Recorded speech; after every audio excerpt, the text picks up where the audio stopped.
Hello, everyone. Welcome to our today's session. My name is Dr. Joshua Aura. I teach auditing and assurance at RCM Online College. So that is AA and AAA. When we talk of RCM Online College, basically it means that we don't have any physical presence. All our sessions are through Zoom and through videos. So welcome to our today's session, and today's session is going to be very interesting. It is going to be about an auditor. Before you say, yes, I'm accepting your appointment, what are you supposed to be considering? What are you supposed to do before you say what? Yes. Now I'm going to share my screen with you so that you can go through these notes together. Great. So the appointment process before you say yes as an auditor. Great. Auditors, we are told, must exercise great caution if asked to be auditors of an organization. Ladies and gentlemen, one thing that you need to appreciate from the word go, remember that this auditor is going basically to do what? The auditor will be going to examine financial statements, books of accounts of entities out there with an objective of forming an opinion. So if you are not careful and you get yourself entangled in an organization that has got issues, then automatically you'll also, in this case here, get into the same issues. And that is why, if there is anybody who is supposed to do some quite over homework about knowing the organization, about knowing, in this case here, the directors of that organization, it is the auditors. You must really be able to do your due diligence, your homework very well, to see whether that company is good, to see whether you are technically capable. You have to look at the ethics. Do they allow you those ethics? Are you going to be independent? Or once you get into this organization and realize that the directors in that organization, some of them are your relatives, will you be okay with that? So before you say, I do accept, these are the things that I would want you always to consider as auditors. Now, ladies and gentlemen, here we are. We are told auditors must exercise great caution if asked to be the auditors of an organization. Are they professionally qualified to act? Is it legal and ethical for them to do so? For example, they shouldn't accept an appointment if the fees they shall receive exceed the 15% limit for public interest companies, unless there are safeguards which are adequate. Ladies and gentlemen, listen and listen to me very carefully. When you look at this concept of fees, an auditor is normally recommended to have so many clients, if possible, diversify his clientele base, have a big portfolio, such that if A, in this case, he is giving us 3% of our total income, B is giving us 2% of our total income, that is good. If you realize that you have got one client who is giving you some percentage of your total income, which will be like, say, 17% of your total income, you see 17% is more than our threshold. 17% is more than 15%. Then this is not very good for your business as an auditor, because at the end of the day, then you shall not be objective. You shall not want to lose such kind of a client. We have in Kenya here organizations that receive 30%, 40% of their income from only one client. It means that in the future, should that client here say, hey, I'm going to snatch this job away from you, you will put down your knees and say, please don't, because you are looking like your livelihood will go away. 40% is so big. So anything that is more than 15% of your total income being received from one client, ladies and gentlemen, such appointments in this case here should always be done what year? Rejected, especially if the company you are tendering to work for is a public listed company, a company which is having their shares trading at some stock exchange. And that is why, ladies and gentlemen, nowadays we are told that especially whenever we are out there, let us strive to just offer what we call audit services alone. When you go to an organization, for example, you come to RCM Online College. At RCM Online College, you are auditing us. And then we end up giving you some other engagements like what here, like taxation. So what will happen is that the fees you'll be drawing from RCM Online College will be quite substantial as compared to the fees you are receiving from other, for example, companies. That automatically will take RCM's Online College fees receivable by yourselves as auditors to more than 15%. So we have to focus on audit services. So it is very important, ladies and gentlemen, that you do your due diligence, and doing our due diligence before we say yes, before we sign that contract, before we sign that engagement. It will be very good for us to ask ourselves, are we technically qualified? Do we have the capacity? Do we have resources? Are we capable? How good do we know this industry where we are trying to venture ourselves? And of course, the concept of ethics, the concept of what here, independence. Now, ladies and gentlemen, here we are. I don't want to really get away from my road. We are told here, if the fees, for example, exceeds this 15% limit for public interest companies and public companies, you should be able to reject that appointment.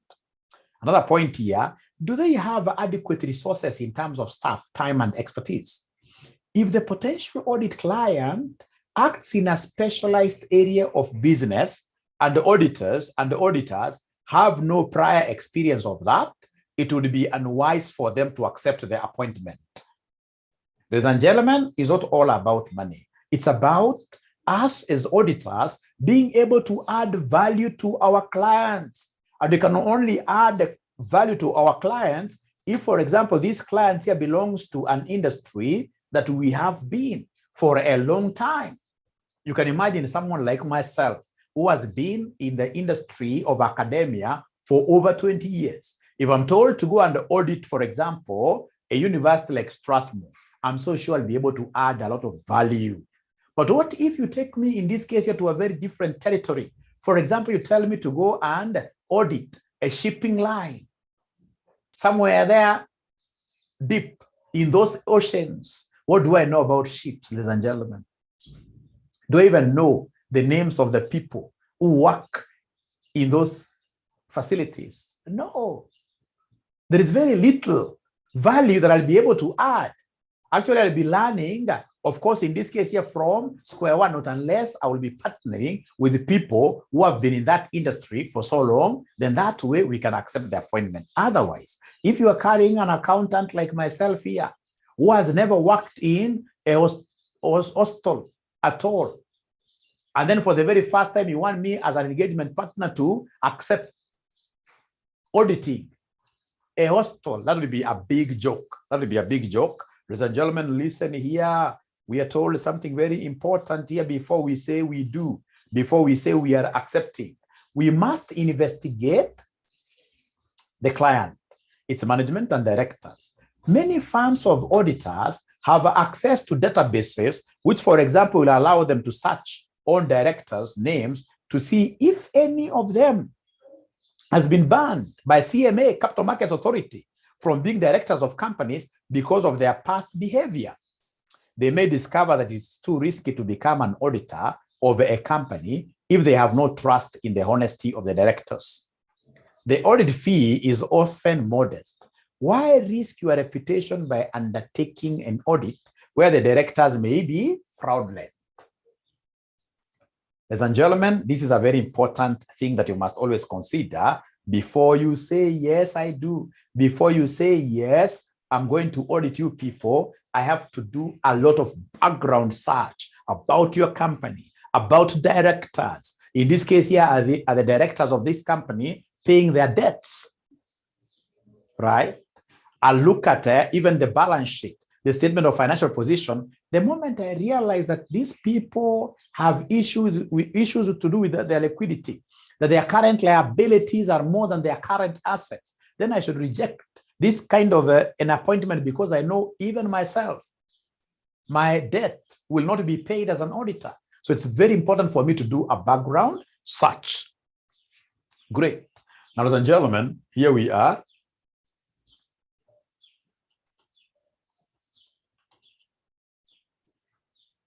Yes, we must consider the present auditors, or in this case here, the outgoing auditors. There is a professional requirement to do this, and it is essential to find out why the old auditors are retiring or being removed. Ladies and gentlemen, remember this is quite a tricky process. Here we are told at the end of the day that here we are as the incoming auditor. The incoming auditor, this is the company that I'm coming to audit there. Here I am, I'm coming there by force. So this is the incoming auditor. And then we have the old or outgoing auditor. The outgoing auditor. This is the firm. So you can see between these two gentlemen or two ladies, ladies and gentlemen, what is in between them? What is in between them is a layer, is the firm itself. And remember, issues to do with confidentiality. An auditor is not supposed to really disclose information that they came along as they were auditing the firm to any third party without the consent of the directors here, without the consent of the firm's directors. So then as an incoming auditor, the first thing that I will do is to ask for, please permit me, give me permission to talk to the outgoing auditors. In writing, they'll tell us, no problem, please go ahead and contact them. So I'll write a letter to the outgoing auditors. When I write a letter to the outgoing auditors, having given permission by the directors, I'll wait for this guy to reply. This guy will not also reply that directly. What this guy will do, he will have to go back to these directors again. Remember, the layer is two-way. It's two-way. Telling them, are you aware of Aura CPA? Aura CPA, who is claiming to be coming in to audit you people. And if you're aware of them, can I go ahead and tell them why I'm leaving or why I'm being removed? Can I give them that? So of course, ladies and gentlemen, these directors will say, for example, yes. If they do that, then these guys will go ahead and do what? Give the information to the incoming auditor. Now, ladies and gentlemen, what if I go asking for permission from these directors and then they tell me bluntly, without any doubts, that no, we are not allowing you to talk to the outgoing auditors? Then I should reject that appointment. I'll not say yes to that appointment. I'll say no to that appointment. All right? All right. That is very important for us to be able to really communicate. The same case, if the outgoing auditor asked for permission from these guys here to talk to this guy, and these guys refuse, you know, at times they could play with you. They'll tell you, fine, please go ahead and communicate with the outgoing auditor. And then they come and tell the outgoing auditor, don't talk. So of course, the outgoing auditor will write to me telling me that, hey, you know what? We have not been allowed to give you any information. If that is the case, I will straight away say what, yeah, no to the appointment. Now, listen, ladies and gentlemen, what if this guy, I write to him and he keeps silent 100%, he doesn't talk to me? Then I'll assume that everything was good, right? Of course, I must send some reminder. Tell this outgoing auditor, for example, if you don't give me any feedback in the next 7 days, then I'm going to accept. I must keep on giving them reminders. But even if they don't confirm, so long as they don't write to me anything in the negative, they've decided to go silent 100%, then that will not prevent me from accepting. I'll accept the job, knowing that these guys, of course, do not have any matters which they thought wise to share with me. No matters at all. Now, so let us read this together. Please, as I explained, don't be making any notes. As I explained, it will be very important for you to be doing what here? Just keep your ears down. Ladies and gentlemen, here we are. We are told here, communication with the existing auditors. if the auditor is approached by a new audit client, if it's a new business, and this is the first audit there will be no previous auditors to communicate with. And the new auditors must make their own decision. So if it's a business that has just begun, where we are going to be their first auditors, then there is nothing like really communicating with any outgoing auditors, really. If it's not a new business and there is an existing auditor, then the new auditor must ask the client for permission to contact the old auditor. If permission is not given, the appointment here should be declined. Don't accept. Why would permission not be given? Is a client trying to conceal something? Why else would they not allow a new auditor to communicate with the existing auditor? There must be issues to do with what here? Integrity. Assuming permission is given, the new auditor will write to the old auditor for information. The old auditor can simply send that information to the new auditor because that is confidential. And the old auditor has to ask the client for permission in turn. If that permission is not given, the new auditor should decline the appointment because, again, the client is trying to stop communication between the old and the new auditors. If the old auditor provides information, then the new auditor is more fully equipped to make their accept or reject decisions. If the existing auditor decides not to provide information, the new auditor might have to rely on information from other sources. A new auditor appointment does not require the old auditor's consent. If the existing auditor does not reply, the new auditor can write that they will assume no matters unless they receive a reply within a stated period, for example, 7 days.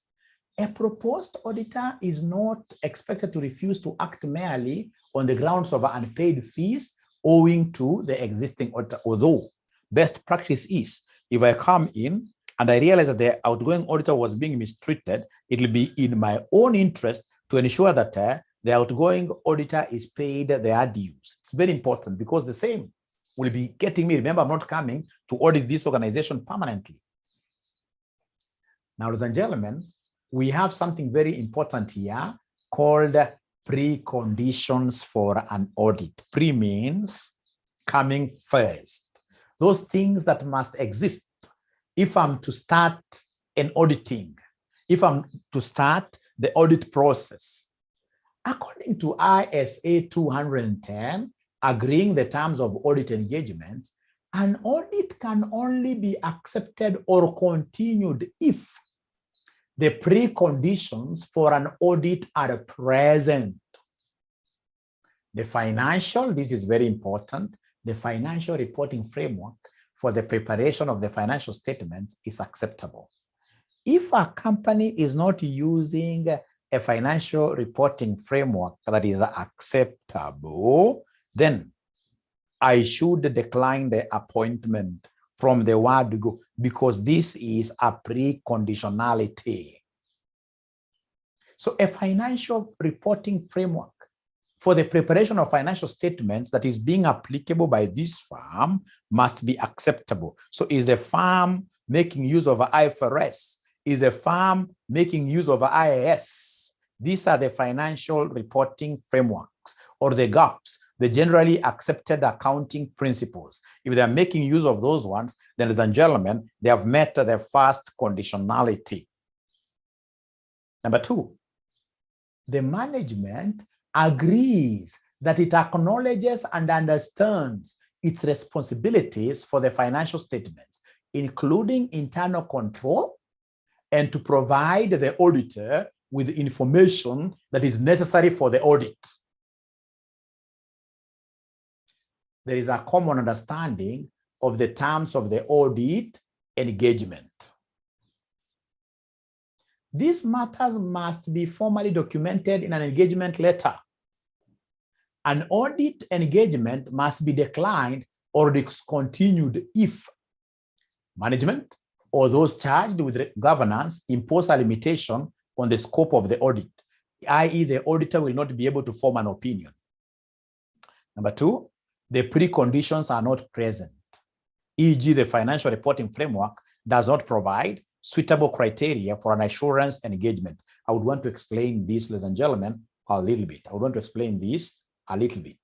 I would want to explain this a little bit. The concept of what here? Preconditions for an audit to really get started or continue. This is very important for us. Ladies and gentlemen, remember we are giving you this class from RCM online college, which purely is a college that exists virtually.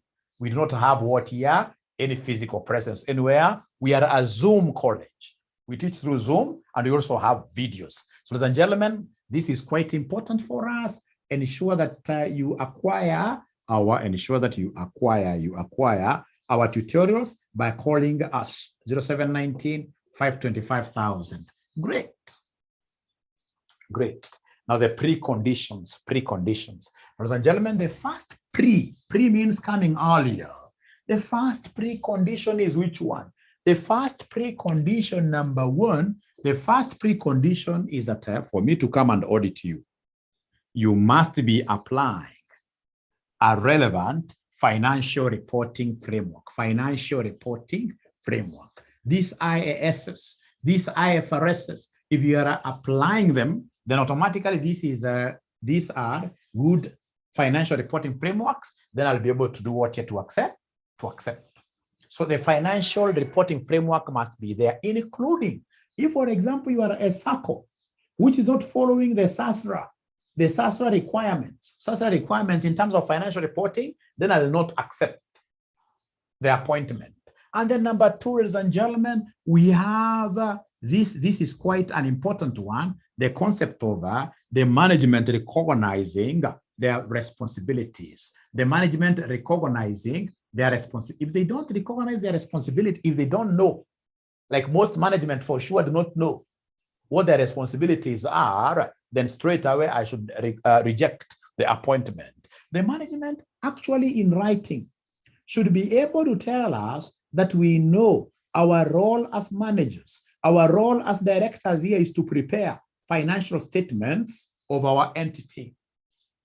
It is not the auditor who will come, ladies and gentlemen, to help a company prepare financial statements. No, this is the role of who? The role of managers. Very important for them to appreciate this and put this in writing. The other thing, ladies and gentlemen, which is a preconditionality, is that the management also is aware that it is their primary duty to ensure that they put in place effective internal control systems. Effective internal control systems. It will also be very important for them to recognize as a preconditionality that they shall be able to furnish auditors with information that we need to be able to form what here? An opinion. To be able to form an opinion, we need information. So management must acknowledge that as their responsibility. If they don't give us information that we shall be using as evidence, which we shall be using to really form opinions, then we are nowhere any near to accepting the job. Even if we are broke, you know, at times auditors are forced to really accept jobs, even when they look that they can't handle them, simply because of what they desire for money. They put profit ahead of what here? Circumstance. It's a circumstantial thing. And that is why, ladies and gentlemen, all these preconditionalities must find their way to what we call an engagement letter. Now,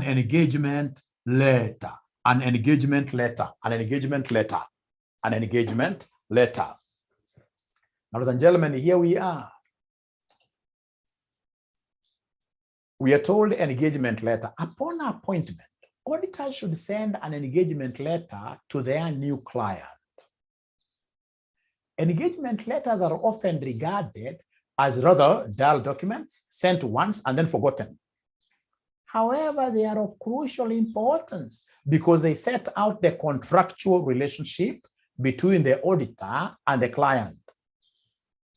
If the engagement letter is not sent out, it's very difficult for an auditor to subsequently complain. that the client hasn't done what was expected, or it might be difficult for the auditor to defend the firm against a claim that the auditor has not done what was expected. Engagement letters are quite funny. To me, I'll say they are very interesting things because, ladies and gentlemen, without these engagement letters, then automatically things will fall haywire. Things will fall out of the way. So an engagement letter is a contract. A contract between who and who? Between the auditor and who? And the client. And this particular contract, ladies and gentlemen, will stipulate so many things. We're going to see the contents of a management or rather an engagement letter. So in this engagement, we must define the scope of the work. What am I going to do as an auditor? We must define the scope of the work being done. Ladies and gentlemen, we must define, number 2, the auditor's responsibilities. And we know that the auditor has got only one responsibility: to look at the financial statements and form what here somebody an opinion, right? So my major responsibility is to form an opinion. It is not my responsibility as an auditor to detect and deter fraud. If during my procedures, when I'm putting down these audit procedures, I come across fraudulent activities, then I'm required to report the same to the management.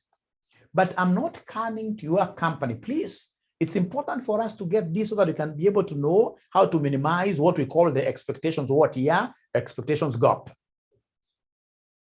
Because at times, you will get an organization, when an auditor is coming, the organization could be expecting the auditor to do big things, right? Some organizations, ladies and gentlemen, they expect an auditor to come and do financial statements for them. Some of them expect an auditor to come and do taxation for them. So they expect big things to be done. And yet the auditor knows that my only thing is to form an opinion. So you can see the gap between the two expectations gap. So to narrow down on this expectations gap and if possible close it to 0, an engagement letter is key. And the very least things that must always be in that engagement letter, number 1, the scope of the auditor, the scope of the work. The work has to be scoped there, right?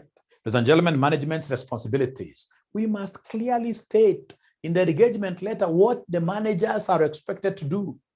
The management, of course, number 1 is expected to do financial statements. They're supposed to prepare financial statements. Ladies and gentlemen, the management is also expected to put in place effective internal control systems, ICS. Number 3, ladies and gentlemen, this management is expected to put in place mechanisms that will be able to detect and, of course, in this case here, prevent the firm from experiencing fraudulent activities, So,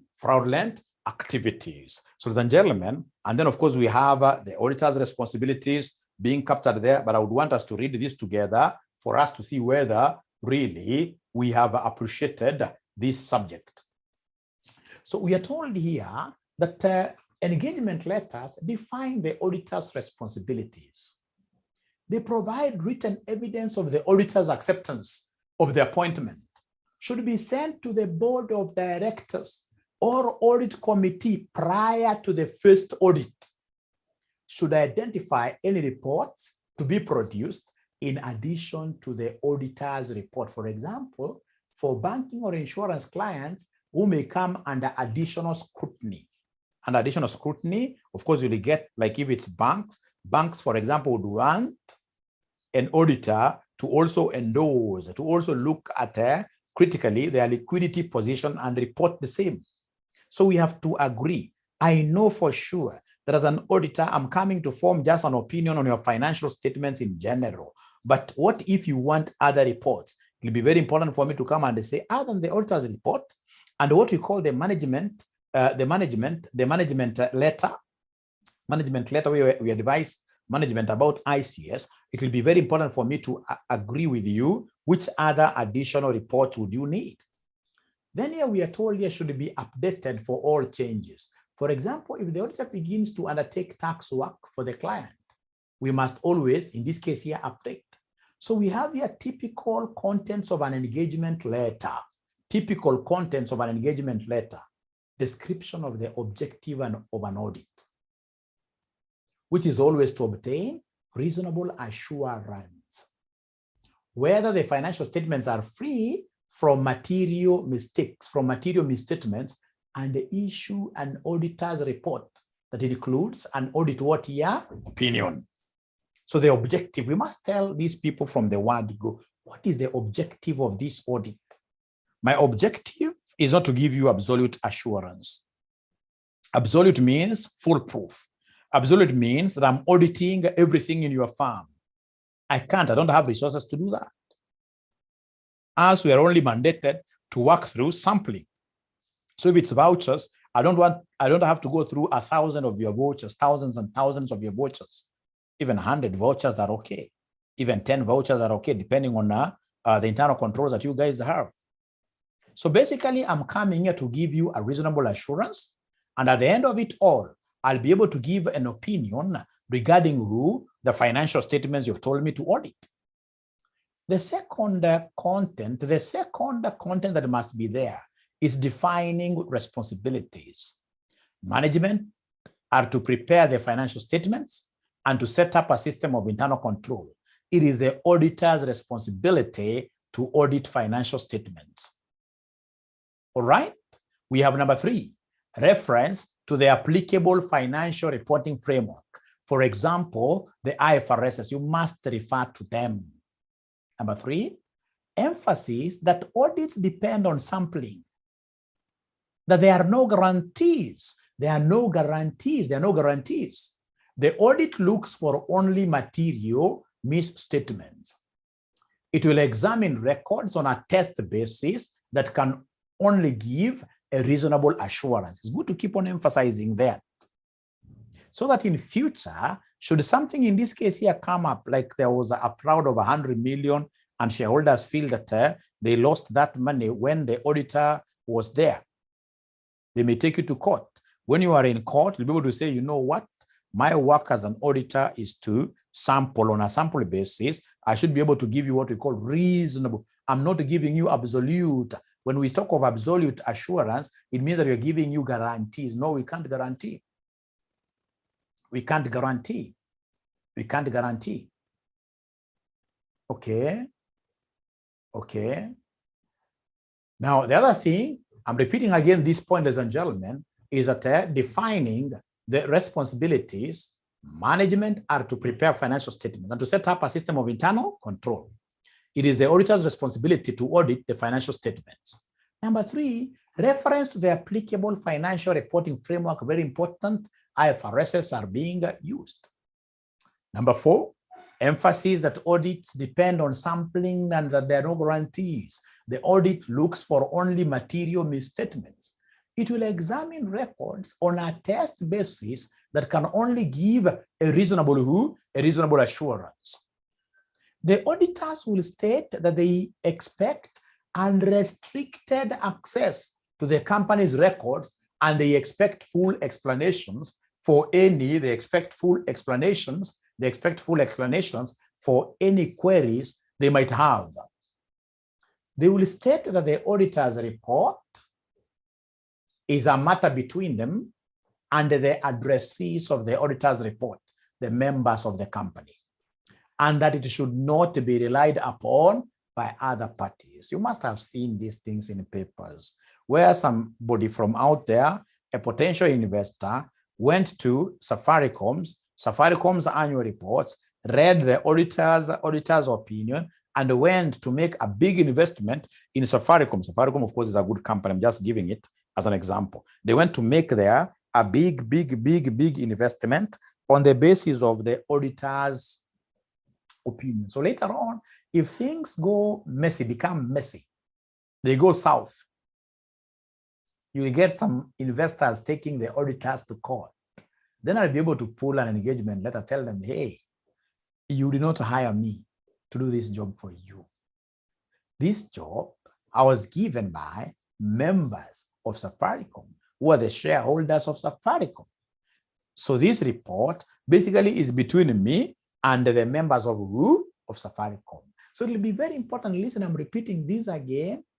They will state that the auditor's report is a matter between them and the addressees of the auditor's report, the members of the company, and it should not be relied upon by other parties.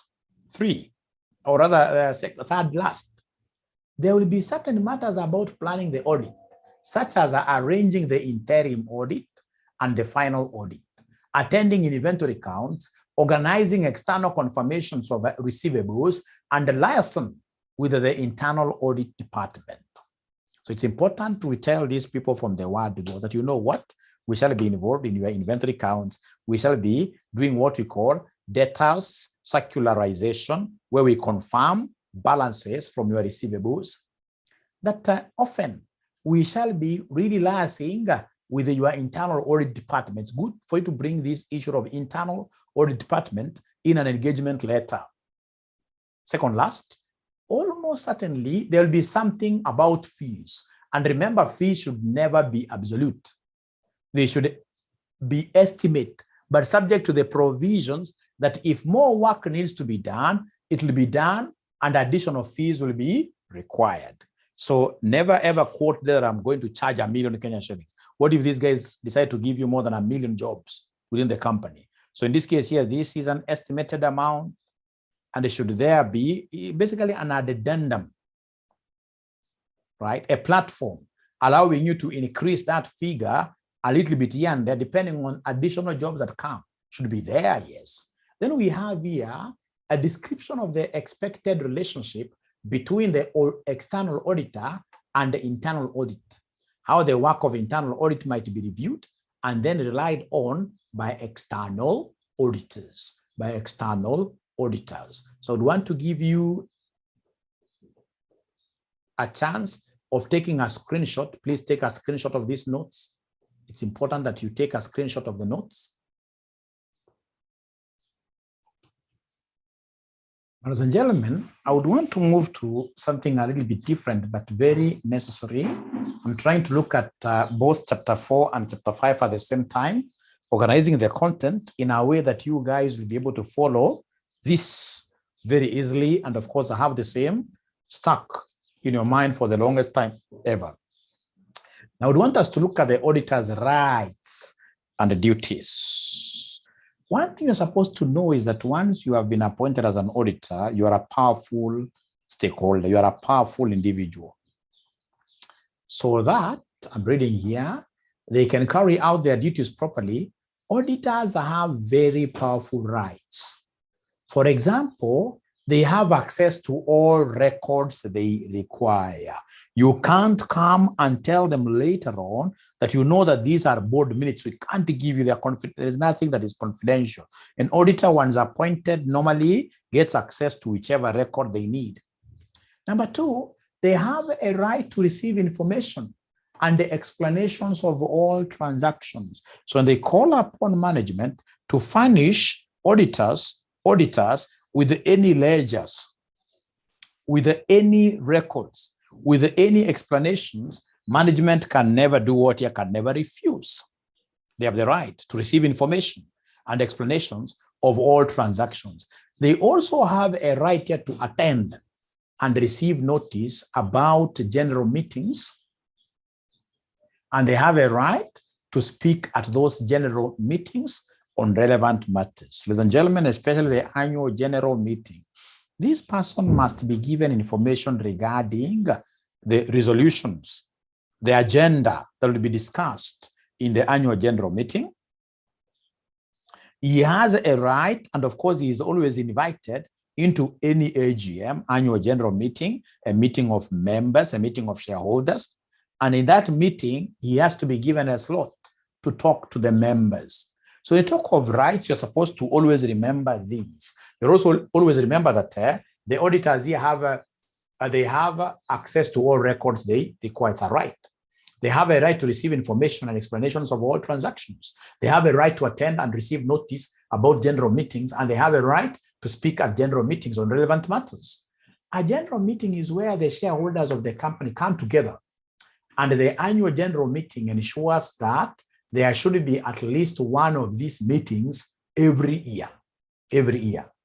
Auditors have the right to receive in advance information about any resolutions that are proposed to be put at these general meetings. They have right to information.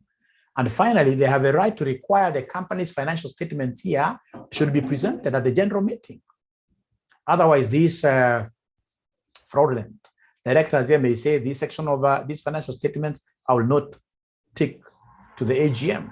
Otherwise, of course, if the financial statements contained information which the directors wanted to keep secret, the directors could delay presenting those. So they are right to be informed about, attend and speak and be heard at general meetings, gives auditors an opportunity to communicate directly with the shareholders by whom they have been appointed and for whom they are acting. Typical duties. Major duty of any auditor is to issue an opinion. Is to issue an opinion. Is to issue an opinion. Is to issue an opinion. An opinion as regards to truthfulness, fairness of the financial statements, whether the financial statements are properly prepared in accordance with the IFRS financial reporting framework, and of course, any other opinions required. The second duty is that when leaving a client, he has to issue a statement of circumstances. Why did I resign as an auditor? You have to give circumstances that led you to decline working with this company, a statement of circumstances. Number 3, after resignation, to supply information to the new auditors. You are obligated, you have this obligation. A very important concept here, ladies and gentlemen, is that an auditor must pass an approved set of professional examinations set by a recognized qualifying body. Like in Kenya, it's CASNEB. You must pass those exams. There is no way you will be appointed as an auditor if you have not passed your CPA. You can't become an auditor and practice in this country if you don't pass your CPAs. Now, number 2 is that after you've passed your CPAs, after you get finished with the CASNEB, you must go one ladder higher and join ISPAC. Must become a member and stay a member of a recognized supervisory body, e.g. ISPAC. As he says international, ISPAC here. The auditor must not be a director or employee of the company or of any associated companies. So we want this auditor to be independent. And for him to be independent, we are told this auditor should never be a director or an employee of the company or of any associated companies. The auditor must not be an employee or business partner of a director or employee of the company or of any associated companies. I hope, ladies and gentlemen, that is clear enough.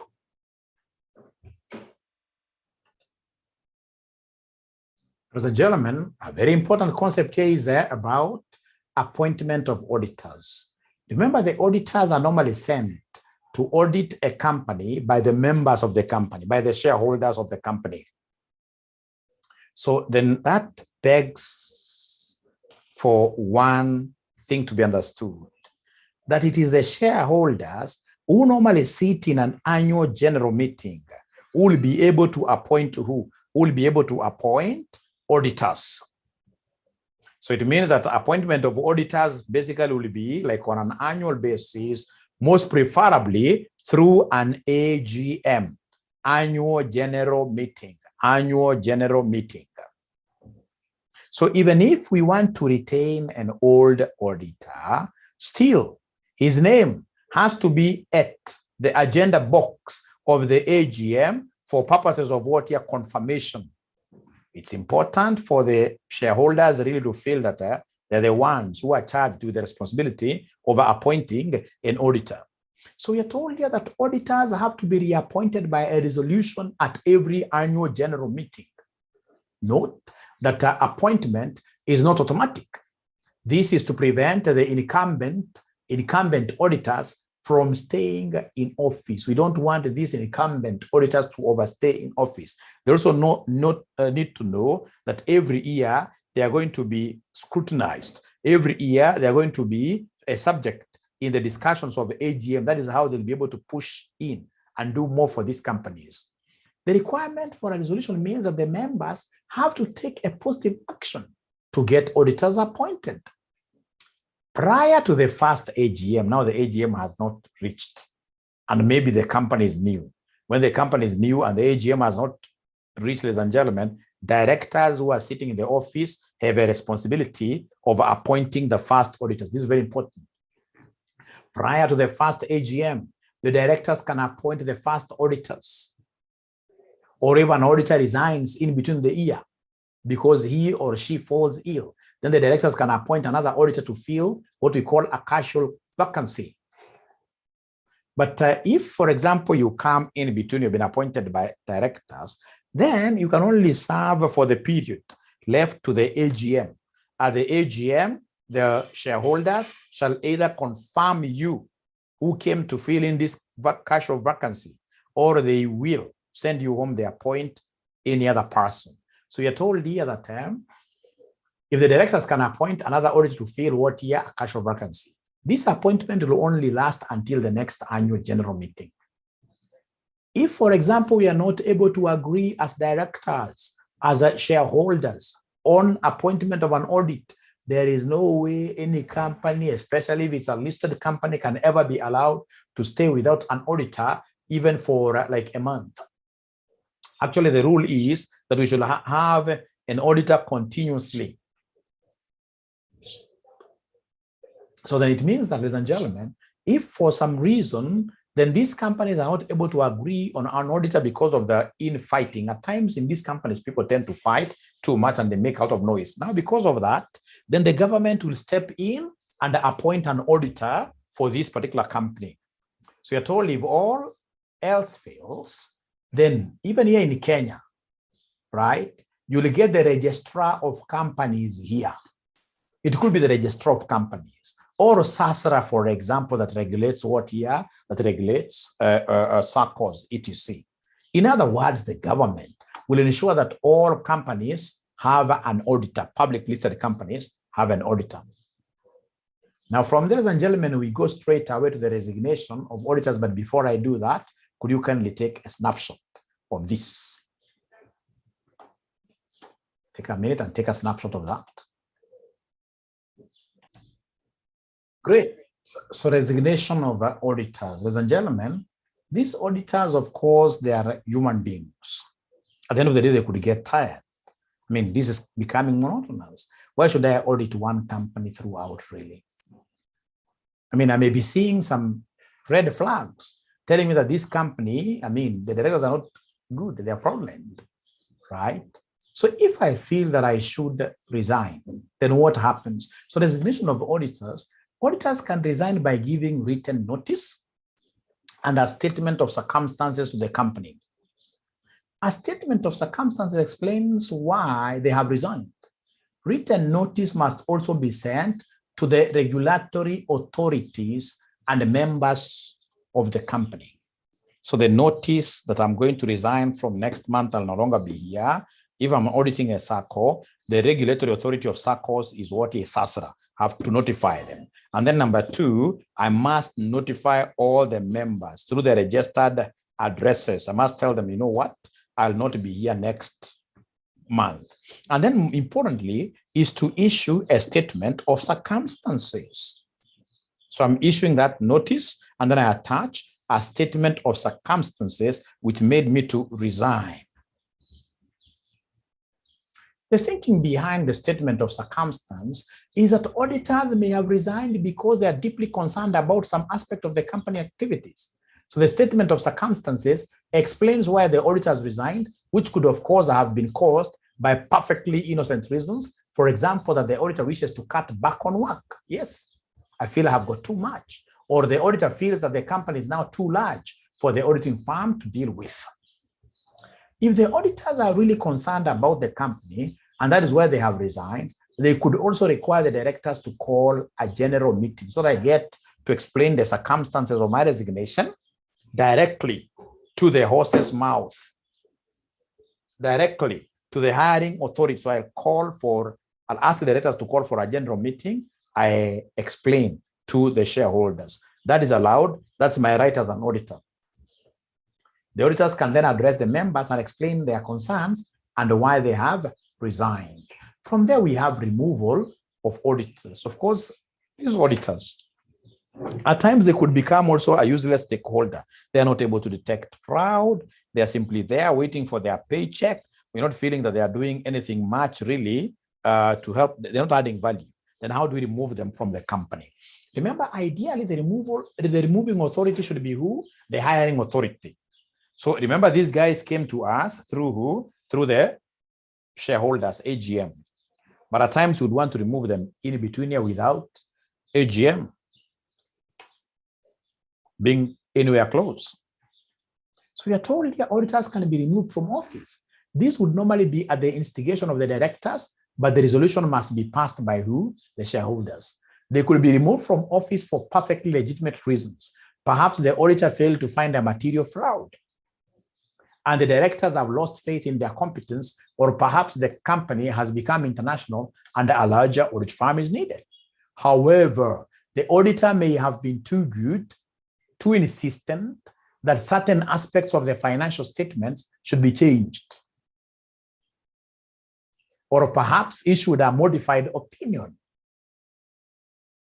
or qualified opinion, or adverse opinion, because the directors refused to change the finance. So what you're saying is that these directors are also not very clean. Chances are they may not want a very clean auditor. So they would want, in this case here, this guy to go home.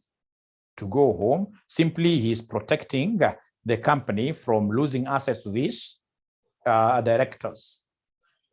This is why the auditors are given the right to make representations, to have a statement of facts, stating them to this General Assembly about why they should stay in office. The same, remember, you're using the UK law. Even in Kenya, for example, the auditor is required to deposit a statement of circumstances or a statement that they are none at the company's office, and this should be sent to the regulatory authority. The auditors can also receive notices, speak at a general meeting at which their term of appointment would have expired. This allows the auditors, if necessary, to explain to shareholders what has happened and that they may have been removed without without due care. Without due care. We come to the last area, ladies and gentlemen. How is auditing regulated in Kenya? Of course, through our professional body. Our professional body, where you see ACCA, you simply put what here? ISPAC. So through ISPAC here, right? If we mess up, we know as auditors, if we mess up, it is ISPAC that does what here? It is ISPAC that at the end of the day, ladies and gentlemen, disciplines us, right? International bodies, e.g. IFAC, the International Federation of Accountants. Yes, international bodies also come in handy because they're the ones who give ISPAC, the ethical and whatever, right? So we have here national bodies, yes, especially for like now government, right? Like government, right? Government parastatals. We have national bodies that also guide how the Auditor General does audit. The purpose of International Federation of Accountants is to serve the public interest by establishing and promoting adherence to high quality professional standards. It has a number of boards which are very important for you to understand. We have the International Auditing and Assurance Standards Board, sets international standards on auditing, ISAs. And then we have the IESBA, this new body of ethics. International Ethics Standards Board for Accountants issues the International Code of Ethics for Professional Accountants, and then they're able to give what here, these standards to ISPAC. That is why ISPAC pays the subscriptions to them. So when you talk of regulations, you're supposed to understand that accountancy, especially in Kenya, accountancy is a self-regulating what here? Profession. We regulate ourselves. We have ISPAC there. ISPAC is the mother body. It is the one, ladies and gentlemen, that is charged with the responsibility of ensuring that the auditing practice in this case here runs nicely. They're the ones in this case here who register institutions, or rather auditing firms. After that, they're the ones who will be coming to the ground to ensure that you are able to offer quality services. So, ladies and gentlemen, remember, you're receiving these great lectures from RCM Online College. From RCM Online College, don't hesitate to give us a shout, by calling this number 0719 525 1000. That is it. So we've come to the end of our presentation. And please, if you are willing to become our student, remember we only teach through Zoom and through videos. Please don't hesitate to call this number. We shall be able to do what here to give you good services. Thank you very much. My name is Dr. Joshua Aura. Bye-bye.